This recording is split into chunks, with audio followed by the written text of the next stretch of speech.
Sorry mister Ashok, Ratan Singh से पूछताछ के दौरान कोई हल नहीं। क्या वो मुंह खोलने से इनकार कर रहा है? उसके मुंह को ताले नहीं, उसके दिमाग को ताले लगे। वो कौन है, कहां से आया है, उसे कुछ याद नहीं। शायद उसकी याददाश्त हो गई। रतन सिंह अपनी याददाश्त खो बैठे, उसे कुछ भी याद नहीं। अपना नाम तक नहीं। उसके सर पे इतने गहरे घाव के निशान हैं, हो सकता है उसकी वजह से वो अपनी याददाश्त खो बैठा। ये भी तो हो सकता है कमिश्नर साहब की वो ढूंढ कर रहा हो पुलिस से बचने और कानून से हमदर्दी हासिल करने का आसान तरीका। हाँ, हो सकता है, लेकिन इस बात की तस्दीक तब होगी जब रतन सिंह की मेडिकल जांच करवाई जाएगी। और अगर ये बात सच निकली तो केस सुलझने के बजाय और उलझ जाएगा। डैडी के कातिल की याददाश्त अगर नहीं लौटी तो उसे कभी सजा नहीं मिलेगी। मिस्टर नरेश, रतन सिंह कातिल है भी या नहीं, उसका भी हमें शक है। क्योंकि बिरजू नाम के जिस आदमी की जीप से हमने उसे गिरफ्तार किया आदमी मुझे और बिरजू के कॉटेज की तलाशी लेने में पता चला कि रतन सिंह वहाँ काफी अरसे से कैद था।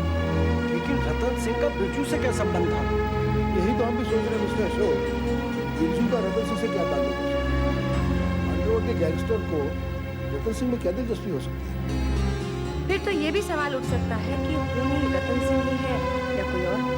यही तो मैं भी कह रहा हूँ मिसेस मेहरा, अगर बिरजू का ताल्लुक इस कत्ल से है तो ये एक साजिश थी, कॉन्स्पिरेसी थी। कत्ल की वजह दुश्मनी नहीं बल्कि सोच समझकर बनाए हुए एक मंसूबा था, और इस मंसूबे की कड़ियां तभी जुड़ेंगी जब बिरजू गिरफ्तार होगा। हेलो रूपा, प्रकाश बोल रहा हूँ। प्रकाश जी, आप? हाँ, तुम्हें एक न्यूज़ देनी थी जो अच्छी भी है और बुरी भी है। क्या है वो? तुम्हारे बापू का पता चल गया है। क्या बापू का पता चल गया? कहाँ है वो? मेंटल असाइलम में है, वहाँ उनका इलाज चल रहा है। इलाज? क्या हुआ है उन्हें? वो अपनी याददाश्त खो बैठे हैं। प्रकाश जी, ये आप क्या कह रहे हैं? मुझे उनसे मिलना है, मुझे आप उनके पास ले चलिए। इसीलिए मैंने तुम्हें फोन किया। पुलिस कमिश्नर की परमिशन ले लिया मैंने। तुम मुझे एमजी हॉस्पिटल के बाहर मिलो। ये अच्छा।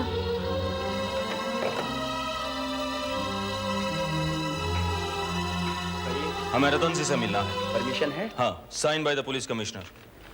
ठीक है, आप जा सकते हैं। Thank you.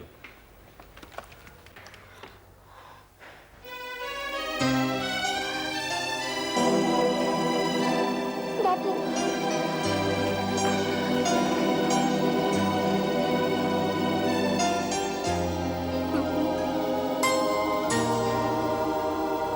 तुमने मुझसे कुछ कहा?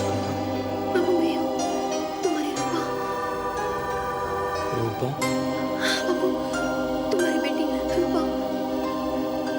लेकिन मैंने तो तुम्हें पहले कहा नहीं था। तुम मेरी बेटी कैसे हो सकती हो? बापू, ये तुम्हें क्या हो गया है? मुझे पहचानो बापू, मैं तुम्हारी बेटी हूँ।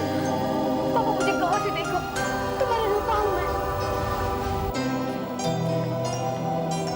याद करो बापू, याद करने की कोशिश तो करो। अलीबाग में हमारा एक छोटा सा घर था। इस दुनिया में हम दोनों के सिवाय और कोई नहीं है हमारा। बापू तुम्हें याद है, मैं तुम्हें अपने हाथों से खाना पका कर खिलाती थी और तुम मेरा कितना ख्याल रखती थी। तुमने तो मेरी शादी की तैयारी भी शुरू की थी, लेकिन मैं, बापू तुम्हें याद है ना, तब हमारे साथ क्या गुजरी थी? मुझे माफ करना। मुझे तो कुछ समझ नहीं आ रहा कि तुम क्या कह रही हो। मुझे तो कुछ भी याद नहीं आ रहा है। सचमुच कुछ भी याद नहीं आ रहा है। डॉक्टर, क्या आप इस लड़की को पहचानते हो? क्या ये सचमुच मेरी बेटी है? हाँ बापू, हाँ, मैं तुम्हारी बेटी हूँ। डॉक्टर, इस लड़की को यहां से ले जाइए। इसे यहां देखकर मुझे कुछ होता है। डॉक्टर, इसे यहां से जाने के लिए कहीं। नहीं बापू, नहीं। शांत हो जाइए प्लीज, ये मरीज है। अगर इस तरह से आप बातें करते रही तो इनकी परेशानी और बढ़ जाएगी। We may call our leader. Right now you please take care of it. Yes doctor. चलो चलो मेरे साथ। नहीं प्रकाश जी, बापू को इस हालत में अकेला छोड़ो, मैं नहीं जा सकती। मैं यही आऊंगी बापू के पास। आज नहीं, आज हमें आराम की सख्त जरूरत है। मैं कल फिर तुम्हें यहाँ ले आऊंगा। I promise. चलो चलो मेरे साथ। रतन सिंह, तुम आराम करो। डॉक्टर, ये लड़की मुझे बापू क्यों कह रही थी? बापू के इस हालत की जिम्मेदार मैं हूँ प्रकाश जी, सिर्फ मैं। मैंने अगर उनका कहा माना होता, अपना घर न छोड़ा होता, तो आज नौबत ही ना आती। बापू को इन कठिनाइयों का सामना ही न करना पड़ता। अपनी किस्मत, अपनी हालातों पर किसी का जोर नहीं। अपने आप को दोषी ठहराने से कोई फायदा नहीं रूपा। मेरी एक बात मानोगी? कहिए। किस्मत ने जो मजाक किया है तुम्हारे साथ, उसकी वजह से काफी दुख उठा चुकी तुम। उन दुखों पर अनगिनत आंसू बहा चुकी। अब जिंदगी के उन पहलुओं की तरफ देखो जहां मुस्कुराहटों की कलियां खिलती हैं, खुशियों के फूल लहलहाते हैं।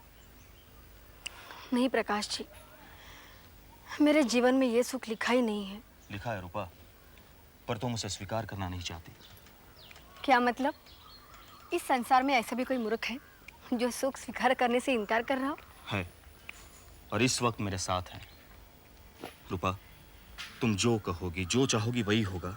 बस मेरी एक बात मान लो, अभी जहां रहती हो वहां से बाहर निकल आओ। तुम्हारा रहना, बाकी सब खर्चों का इंतजाम मैं करूंगा। बोलो मंजूर है? इसका जवाब मैं आपको पहले भी दे चुकी हूँ। जवाब नहीं दिया था, इनकार किया था तुमने, और अब मुझे तुम्हारी हाँ सुननी है। ऐसा नहीं हो सकता प्रकाश जी, क्योंकि मेरा जवाब अब भी वही है। ऐसा क्यों नहीं हो सकता? क्या तुम्हें मुझ पर विश्वास नहीं है? क्या तुम ये नहीं जानती हो कि मैं हमेशा सच्चे दिल से यही चाहता हूं कि तुम खुश रहो? मैं जिस घर में रह रही हूँ वहाँ मुझे कोई शिकायत नहीं है। झूठ बोल रही हो तुम, समझौता कर रही हो अपने आप से। इसे आप जो चाहे नाम दे दें, लेकिन चंद छूट ऐसे होते हैं जिनके साथ जिंदगी भर जीना पड़ता है। चंद समझौते ऐसे होते हैं जिन्हें मरते दम तक निभाना होता है। समझ लीजिए, ये भी उन्हीं में से एक है। चलती हूँ मैं।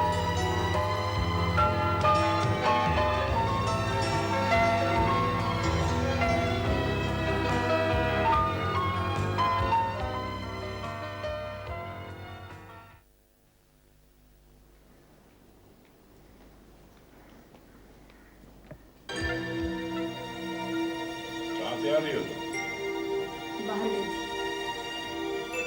ये तो मैं भी जानता हूँ, लेकिन जानना चाहता हूँ कहाँ गई थी और किसके साथ? पहले आप मेरे एक सवाल का जवाब दीजिए।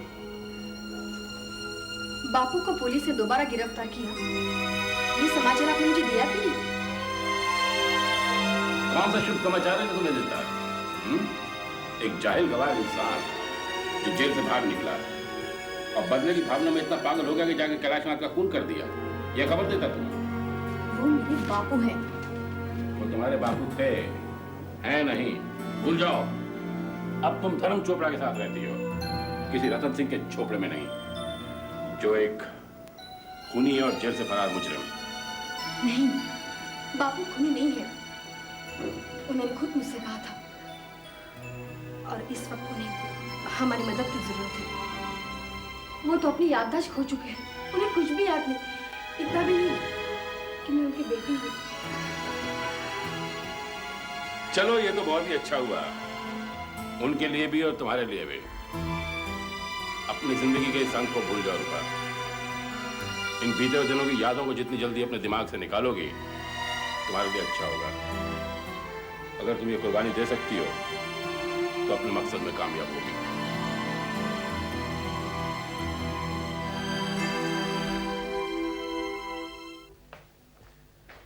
रतन सिंह ने अपनी बेटी को भी नहीं पहचाना, और उस वक्त उसकी आंखें और चेहरा झूठ नहीं बोल रहे थे।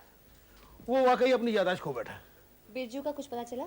जी नहीं, अभी तक तो नहीं, लेकिन पकड़ा जाएगा। पुलिस ने अपना जाल बिछा रखा है, कभी ना कभी तो पकड़ा ही जाएगा। बिरजू का मिलना बहुत जरूरी है कमिश्नर साहब, वरना ये गुत्थी कभी नहीं सुलझेगी। कैसे नहीं सुलझेगी? ये तो डिसाइडेड है कि रतन सिंह ने खून नहीं किया, किसी किराए के आदमी से खून करवाया गया है, और खून करवाने वाला कुछ ना कुछ तो निशान छोड़ ही गया होगा। कोई ऐसी जलील हरकत क्यों करेगा? डैडी से किसी की क्या दुश्मनी हो सकती है? हर कामयाब आदमी के हजारों दुश्मन होते हैं। आप भी याद कीजिए, क्या उनका भी कोई दुश्मन था? डैडी वो नेक इंसान थे जिनका कोई दुश्मन हो ही नहीं सकता। दिव्यानी, क्या तुम भूल रही हो? सनी के भाइयों ने कसम खाई थी पुलिस के लॉकअप से छूटने के बाद कि वो हमें बर्बाद कर देंगे।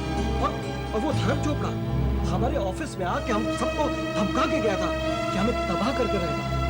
चोपड़ा? हाँ कमिश्नर साहब, धर्म चोपड़ा, वो जहरीला नाग जिसने अपने जहरीले दांतों से मेरे डैडी को डस लिया। जब धर्म चोपड़ा ने आपके दफ्तर में आके ये धमकी दी थी तो आप लोगों ने भी रिपोर्ट दर्ज करवाई थी? जी हाँ, हमने पुलिस स्टेशन में रिपोर्ट दर्ज करवाई, बल्कि वहाँ पे एफआईआर की कॉपी भी मौजूद है। ओह ऐसे, फिर तो इसकी जांच पड़ताल होनी ही चाहिए। ये एफआईआर की कॉपी मेरे हाथ में थमा के क्या साबित करना चाहते हैं आप? मैं कुछ साबित नहीं करना चाहता चोपड़ा साहब। ये काफी खुद इस बात का सबूत है कि आपने उनकी ऑफिस में जाके झगड़ा किया और धमकी भी दी कि आप मल्होत्रा खानदान से मिलते हैं। उससे मैं इंसान बहुत कुछ कह रहा था कमिश्नर साहब। इसका मतलब ये तो नहीं कि मैंने कैलाशनाथ का खून करवाया है। मिस्टर धर्म चोपड़ा, हजारों केस ऐसे देखने में आते हैं जो मामूली से झगड़े से शुरू होते हैं और खत्म हो जाते हैं। आपकी मामूली सी दलील कानून के कानों तक नहीं पहुंचे। आपकी राय में मुझे क्या करना चाहिए? पेश की जमानत के कागजात तैयार करवाइए। अगर अचानक गिरफ्तारी का वारंट जारी हो गया तो मोहलत नहीं मिलेगी आपको। चलिए, आपको इतना तो यकीन हुआ कि इस कत्ल के पीछे मेरा कोई हाथ नहीं। ऐसा मैंने हरगिज़ नहीं कहा।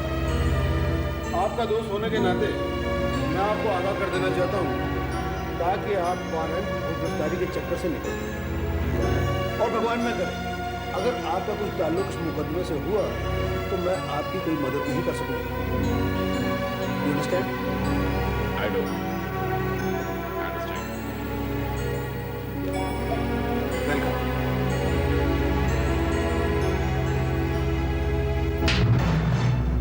नुकसान किया? इंडिया का नंबर 1 बुक्की वेलजी छेड़ा जो नुकसान, वो भी साला 55 रुपए का। मेरे माफ कर दो, मैंने जानबूझ के गलती नहीं किया। जानबूझकर नुकसान किया, वो भी 2-4 पैसों जो नहीं, 55 रुपये जो नुकसान, 55 रुपये जो। बोल की ना, 911 रुपये का पेमेंट करने का था, 966 रुपया दे के आया हातिम काजी की औलाद। अरे मारो पैसों का इजहार पर हो गया था। माफ कर दो सेठ, दोबारा ऐसी गलती नहीं होगा। अरे दोबारा गलती तब होगी जब मैं तुझे करने दूंगा। अभी जो गलती की है उसकी माफी नहीं। तब आपका माल समझ कर लेकर आया, अब उस पंटर को ढूंढने कहाँ जाऊँ? कहाँ जाऊँ? बहुत कहाँ जाऊँ मैं उसको ढूंढने? वो रोज का कराएगा, मैं उसे वसूली कर दूंगा। झूठ बोलता है साला, झूठ बोलता है। वेलजी भाई को चूना लगाता है, पैसा खुद खर्च कर गया और ग्राहक का नाम लेता है। रोज करके लगे तेरी जाके। पकड़ उसको, पकड़। कैसे हो वेलजी भाई? अरे अच्छो पाके गुरु, जय बापा जलाराम। काम जो काम और पैसा पानी में। ये छोकरा मेरा धंधा चौपट करने पे तुला है। 55 रुपये का घोटाला किया साले ने। अरे ये तो बहुत गलत काम किया तुमने। बेईमानी के धंधे में ईमानदारी बहुत जरूरी होती है। क्या? अरे आपने कभी गलत बात बोली है बा? अच्छा। तू खड़ा खड़ा मेरा मुंह क्या देख रहा है? सेठ है, जाके फर्स्ट क्लास 2 कटिंग बोल 1। बियो की है? थोड़ा पैसा चाहिए, 1000 रुपया। 1000 रुपया? काय के वास्ते? वहाँ हॉस्पिटल में उसका बिल देना है। अस्पताल में 55 रुपए का घपला इसके लिए किया था क्या? हाँ, पहले नहीं बोल सकता था?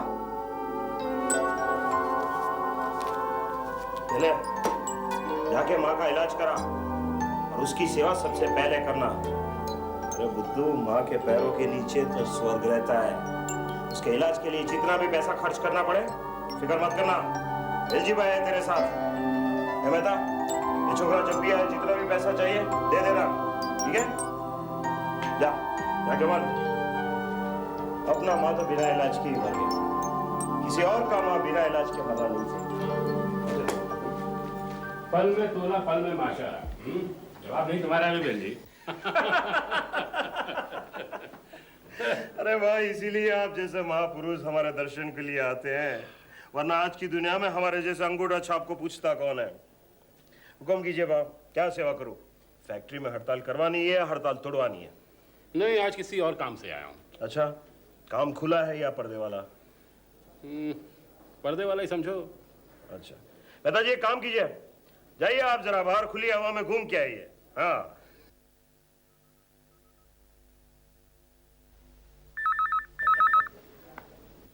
एक मिनट है बाप, वेलजी भाई, जय बाबा जलाराम।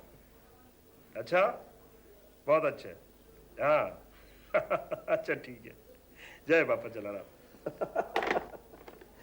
हिंदुस्तान की जनता भी कमाल है। कल मैच में सचिन तेंदुलकर ने पहले बॉल में चौका मारा, दूसरे बॉल में छक्का। हमने आज ओपन टू क्लोज मटके में खोल दिया, चौके से छक्का, लोगों का बेड़ा गर्क। हाँ, रॉन्ग नंबर है। जय बाबा जलाराम, बाद में फोन करना। हुक्म करो बाप। एक पंछी अपने पिंजरे से फरार हो गया है, उसकी तलाश है मुझे। नाम? बिरजू। बिरजू? पहली बार सुना मैंने ये नाम।